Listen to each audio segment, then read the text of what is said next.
Hello everyone, welcome to my channel. कैसे हो आप सब? आशा करता आप सब बहुत अच्छे होंगे। और मेरे ब्लॉग की शुरुआत आज हुई है शाम की संध्या से।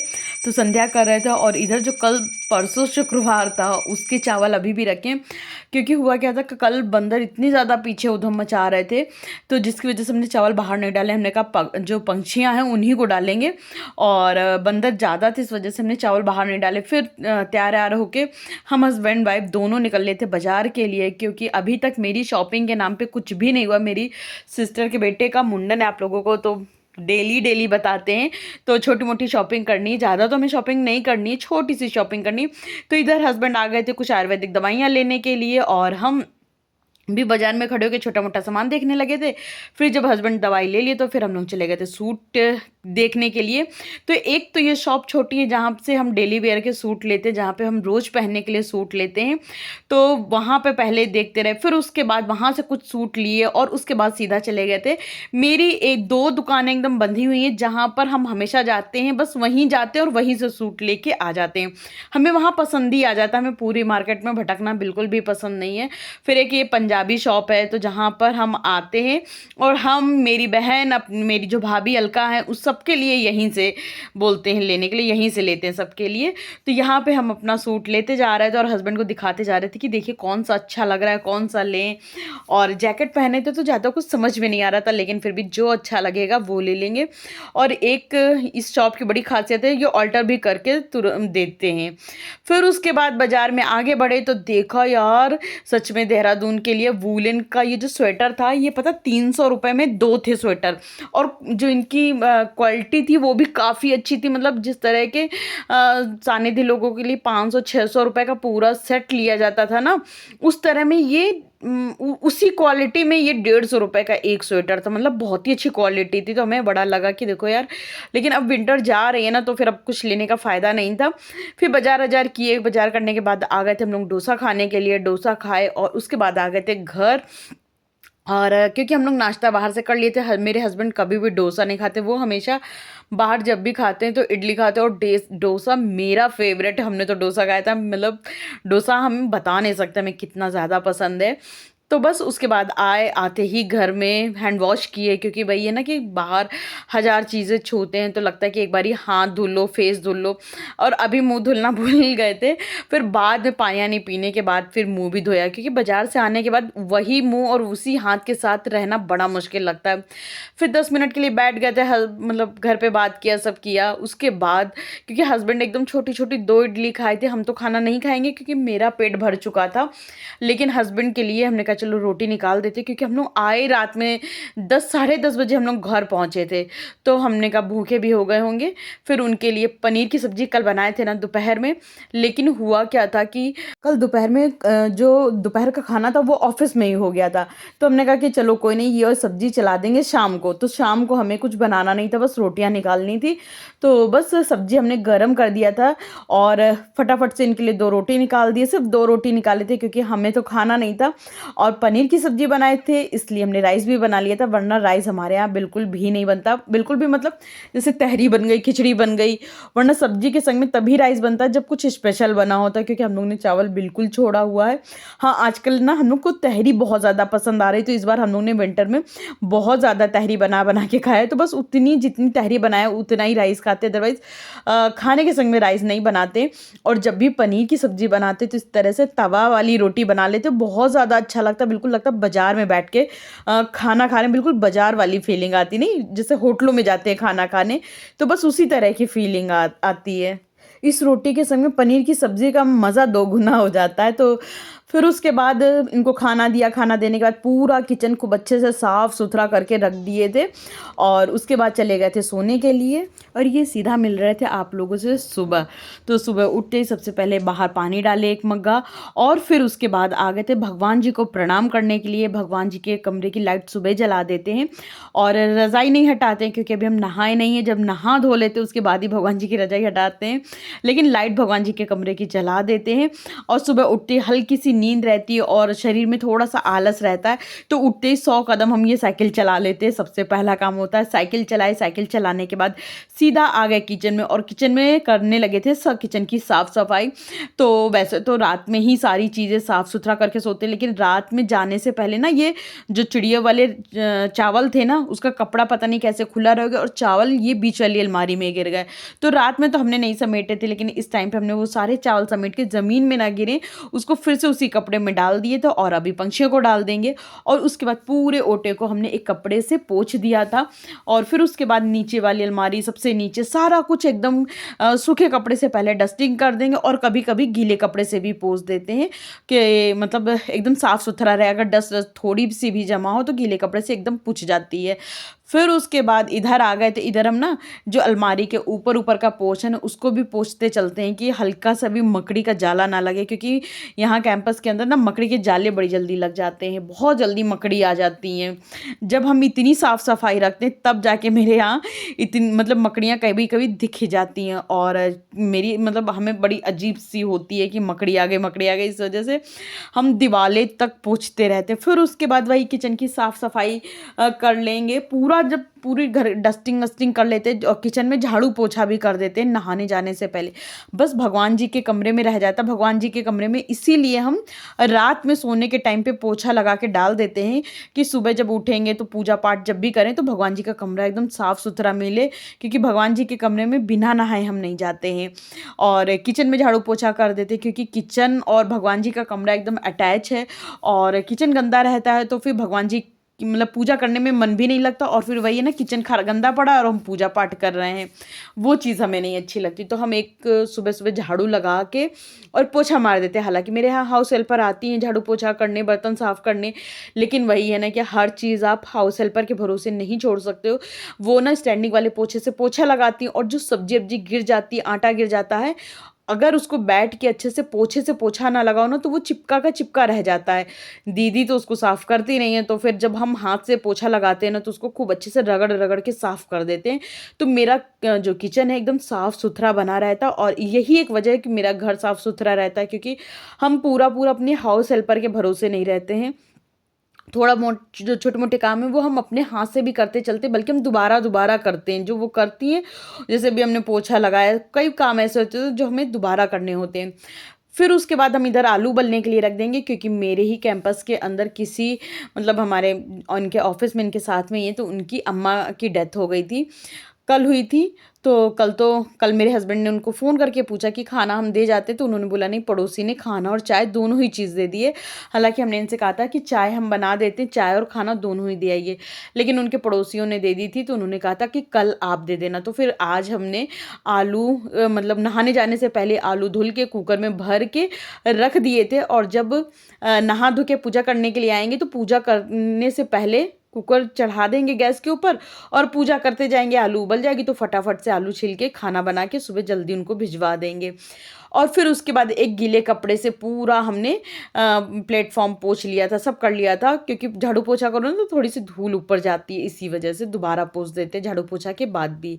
फिर उसके बाद बेसिन साफ़ किया, बेसिन साफ़ करने के बाद कपड़े जो पहना था उसको निकाल के रख दिए थे, ना चले जाएँगे नहाने के लिए और बस नहा धुल के आएँगे, सीधा पूजा पाठ करेंगे। और क्योंकि आज वॉशरूम भी साफ़ करना था, संडे है, बाल धुलते हैं, तो हम कभी भी हफ़्ते में जिस दिन भी हम बाल धुल लेते हैं, उस दिन मेरा वॉशरूम डीप क्लीनिंग कर ही डालते हैं, क्योंकि एक वो कहते हैं ना कि बाथरूम एकदम साफ़-सुथरा होना चाहिए, सारा घर गंदा चलता है, बाथरूम एकदम साफ़-सुथरा होना चाहिए, वरना वॉशरूम जाने का मन नहीं करता है। तो अगर हम बाल धुल रहे हैं तो हम बाथरूम ज़रूर साफ़ करते हैं। अदरवाइज़ बाथरूम में तो वाइपर ये सब तो डेली के डेली होता है, लेकिन डीप क्लीनिंग जो है जब भी बाल धुले तब कर लेते। तो बाल धुले उसके बाद चले गए थे सीधा बाहर बाल पोंछने के लिए। बाहर ही खड़े होके बाल पोंछा, टॉवेल बाहर ही टाँग दी थी। अब मौसम पहले से कहीं ज़्यादा सुधर रहा है। हालाँकि ये है कि बिना स्वेटर के आप नहीं रह सकते, लेकिन हाँ, उतनी कड़कड़ाती ठंड नहीं है। फिर उसके बाद आ गए थे अपना पूजा पाठ करने के लिए, तो भगवान जी को उठाया बड़े प्रेम से और कहते हैं कि जब भगवान जी को उठाओ ना तो 3 बार ताली बजा दो। तो भगवान जी को उठाने से पहले 3 बार ताली ज़रूर बजानी चाहिए और थोड़े भाव से बजानी चाहिए, प्रेम भाव से। फिर उसके बाद जैसा कि मेरी आदत है, हम सारी भगवान जी की तस्वीरें, सारी भगवान जी नीचे उठा के हम सारा साफ़ करते हैं। जैसे कि हम लोग नहीं साफ़ करते हैं कि अपना हम लोग अगर बैठे हैं तो ये रहता है कि पोछा तब लगे जब हम उठ जाएँ, है ना? और सोफ़े के पीछे, आगे, नीचे, पीछे सब नहीं जैसे होता, वैसे हम भगवान जी की भी अलमारी एक-एक भगवान जी को हटा के, एक-एक कवर हटा के हम तभी भगवान जी की अलमारी साफ़ करते हैं। उसके बाद सारी मूर्तियों को जो पोंछने वाली हैं उनको पोंछते हैं, जो नहलाने वाली हैं उनको डेली के डेली नहलाते हैं। और कहते हैं ना, भगवान जी का जो घर है उसको गंदा नहीं रखना चाहिए, क्यों ना फर्श हो, क्यों ना उनके डब्बे-वब्बे हों, कोई भी चीज़ हो भगवान जी की गंदी नहीं रहनी चाहिए। इससे कहते हैं कि हमारे ग्रह भी खराब होते हैं और हमारे घर में सुख शांति भी नहीं रहती। जितना आप भगवान जी का कहते हैं पूजा पाठ भले ही कम करो, लेकिन भगवान जी का जो स्थान होता है वो एकदम साफ-सुथरा रहना चाहिए। फिर उसके बाद भगवान जी को नहलाना शुरू कर दिए थे। सारे भगवान जी को नहलाते हुए तो दिखाएँगे, पर लड्डू गोपाल जी को नहलाते हुए नहीं दिखाएँगे, क्योंकि वही है ना, गोपाल जी फिर गुस्सा होंगे कि बताओ सबको दिखा दिया हमें नहलाते हुए, इसलिए नहीं दिखाएँगे। और गोपाल जी तो बड़े प्यारे होते हैं, इसीलिए उनको रात में दूध का भोग भी लगाते हैं कि ऐसा ना हो वो बेचारे रात में भूखे हो जाएँ और फिर वो खाएँगे पिएँगे क्या? इसलिए उनको रात में दूध का भोग और मिश्री या किशमिश कुछ भी आप भोग में लगा सकते हो, पर दूध लगाना बहुत ज़रूरी होता है। फिर ये लक्ष्मी जी का श्रीयंत्र है, इसको भी गीले कपड़े से अच्छे से पोंछ लेते हैं और जिस प्लेट में रखा है, इस प्लेट को डेली के डेली एक कपड़े से पोंछ देते हैं ताकि ये भी एकदम साफ-सुथरा रहे, क्योंकि ये माता रानी का सिंहासन है, इसको भी साफ रहना बहुत ज़्यादा ज़रूरी होता है। फिर वही सारी और विष्णु भगवान जो लक्ष्मी माता है, इनके पास विष्णु भगवान की एक छोटी-सी मेरे पास मूर्ति जैसी है, उनको रख देते। कहते हैं विष्णु भगवान और लक्ष्मी माता को पास में ही रखना चाहिए, उनको दूर-दूर नहीं करना चाहिए। जैसे हम हस्बैंड वाइफ एक-दूसरे के साथ रहना चाहते हैं, वैसे ही भगवान जी का भी है। और कहते हैं कि अगर लक्ष्मी माता से विष्णु भगवान को दूर कर दो, लक्ष्मी माता उस स्थान पे रहती नहीं है। इसलिए अगर आपको अपने घर में बरकत चाहिए तो लक्ष्मी माता, विष्णु भगवान को पास में ही रखा करिए। फिर उसके बाद लड्डू गोपाल जी को स्नान कराया, बड़ी खूबसूरत सी इनको फ्रॉक पहना दिया जो कि मेरी मम्मी ने दिया था। फिर उसके बाद इधर ना कुकर में पता नहीं क्या हो गया था, प्रेशर नहीं बनना था, तो हम आ गए थे। इसका फिर से रबड़ निकाली, फिर से थोड़ा-सा रबड़ धुले और धुल के फिर से हमने ढक्कन लगा दिया। तो थोड़ा-सा ढक्कन दबाना पड़ता है, तो फिर प्रेशर बन जाता है। जब हल्का-सा प्रेशर बन गया तो फिर हम चले गए थे फिर से पूजा करने के लिए, क्योंकि अभी मेरी पूजा पूरी हुई नहीं थी। भगवान जी को चंदन बंदन नहीं हुआ था, तो फिर हम गए भगवान जी को चंदन बंदन किए। उसके बाद भगवान जी को भोग लगाएँगे, माला करेंगे, जाप करेंगे। पूजा हम बहुत ज़्यादा पूजा तो नहीं कर लेते हैं, पर जो भी पूजा आती है तो हमने कहा कि चलो आज आप लोगों के साथ अपनी छोटी-सी पूजा का एक छोटा-सा व्लॉग शेयर करते हैं। तो इधर दीदी भी आ गई थी काम करने के लिए, तो दीदी पीछे बर्तन साफ़ कर रही थी और आगे हम कर रहे थे खाने की तैयारी, क्योंकि आज हम थोड़ा-सा लेट हो गए हैं। जब जैसे पूजा का व्लॉग बनाना था तो इसमें थोड़ा-सा लेट हो गए, क्योंकि मतलब व्लॉग बनाओ, काम करो ना, तो थोड़ा-सा लेट हो जाता। तो फिर आज वॉशरूम भी साफ़ किए थे। फिर हमें बनाना था हस्बैंड के लिए उपमा, तो हम बनाने लगे थे हस्बैंड के लिए उपमा। तो मेरे हस्बैंड को उपमा इतना ज़्यादा पसंद है कि लास्ट वीकेंड भी खाए थे और इस वीकेंड में भी मेरे हस्बैंड ने उपमा की ही फ़रमाइश कर दी थी। तो हमने कहा चलो उनको पसंद है तो बनाने में मेरा क्या जाता है। फिर हमने एक तरफ मूँगफली भून के निकाल लिया था, दूसरी तरफ रवे को भून लिया, रवा भून लिया, तो दूसरी तरफ सब्जियों को पका लिए थे। फिर उसी सब्जियों में पूरे रवे को डाल दिए थे। रवा डालने के बाद इसमें नमक मिला देंगे और पानी मिला देंगे और इसमें अच्छे से उबाल आने देंगे। जब इसमें 1-2 उबाल आ जाएँगे और थोड़ा-सा गाढ़ा हो जाएगा तो फिर इसमें मूँगफली डाल देंगे। तब तक के लिए मूँगफली को हम खलबत्ते में कूट लेते हैं, क्योंकि एकदम समूची मूँगफली डाल दो ना तो फिर मज़ा नहीं आती खाने में, मतलब अच्छी नहीं लगती है। तो हम हमेशा मूँगफली के टुकड़े करके ही हर चीज़ में डालते थे। तो मूँगफली के टुकड़े कर लिए थे, फिर उपमा में डाल दिए थे। तब तक मेरे हस्बैंड की पूजा पाठ भी हो जाएगी। और उपमा में जब तक कि नींबू ना निचोड़ो ना तब तक मज़ा नहीं आती। टमाटर का खट्टापन अलग होता है, नींबू का खट्टापन थोड़ा अलग होता है। और इधर आ गए थे भैया दूध लेके, तो दूध भी हमने लेके छान के चढ़ा दिया था। और इधर दीदी झाड़ू पोछा करके चली गई थी, तो थोड़ा सा घर डेकोरेट कर देंगे। और फिर उसके बाद अपने जो भी और भी जो काम है वो करेंगे, क्योंकि आज हस्बैंड को ऑफिस जाना है। वैसे तो आज संडे है और ये व्लॉग सैटरडे से शुरू हुआ था, सैटरडे की शाम से, और संडे की दोपहर में ख़त्म होगा जाके। तो आज हस्बैंड का ऑफिस है तो हस्बैंड ऑफिस चले जाएंगे और हम अपना घर पे ही रहेंगे। वैसे तो हस्बैंड ने कहा था कि सुबह जल्दी चलेंगे बाजार अपन लोग और दोपहर में 2 बजे तक हम लोग घर आ जाएंगे, क्योंकि आज हस्बैंड का जो ऑफिस है ना दोपहर 2 बजे से है। तो हमने सोचा था यही होगा, लेकिन उनके घर में खाना भी भेजना था और भी काम थे, हस्बैंड उठे भी देर से थे, तो फिर हम वो प्रोग्राम कैंसिल हो गया। और हस्बैंड जब तक हमने उनके घर की तैयारी करी तब तक हस्बैंड भी नहा धो के पूजा पाठ करके आ चुके थे, तो उनको उपमा पहुंचाया। और अभी तक दूध हमने गर्म नहीं किया था, तो दूध गर्म होने के लिए गैस पे रख दिए थे और इधर लगाने लगे थे पूरियों का आटा। तो पूरी के आटे के लिए हमने कहा कि आटा लगेगा ज़्यादा तो नीचे आराम से चटाई बिछा के बैठ जाते हैं और नीचे ही बैठ के आटा लगाएंगे।